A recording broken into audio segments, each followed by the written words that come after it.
Hello and welcome back to week 9, the Reagan era, as you can see. Um, Now, the reason I've included his image and I refer to it as the Reagan era, because arguably more than any other president, Reagan had an influence on what went on in Hollywood. Being a Hollywood actor himself, he of course had connections, and he was able to parlay his image into a major cultural and societal effect through the 80s, which is reflected in the movies that we see.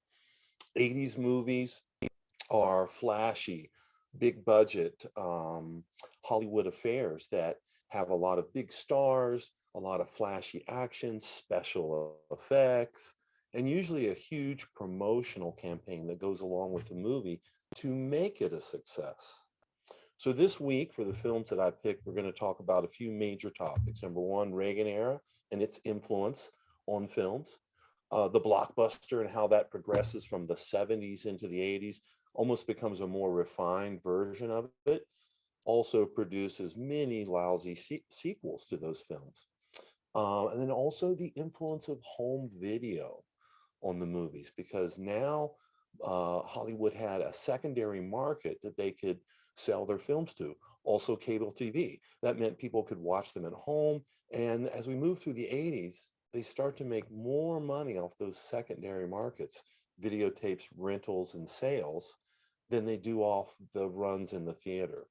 So this week we are featuring a couple of films which are emblematic of those qualities, the Reagan era, nostalgic film like Back to the Future, a high school film like Breakfast Club, which is an 80s classic that I think many of you might be familiar with. Also, we will see Top Gun, which is an example of Reagan's militarism and patriotism that were emphasized throughout the 80s. And we see that in quite a few films. And lastly, Die Hard, a perfect example of 80s action films. Almost all these films were big hits. Most of them were big studio features, except for Breakfast Club, which was made on a smaller budget. But all the others were made to be big hits because they had huge budgets and huge promotional campaigns that went along with it. A lot of merchandising and marketing, which was becoming the way in Hollywood. It was becoming more and more corporate as Hollywood was being bought out through the 80s and into the 90s by large mega corporations, becoming mega media conglomerates. Okay, so that's the nice frame for the week. Enjoy the films.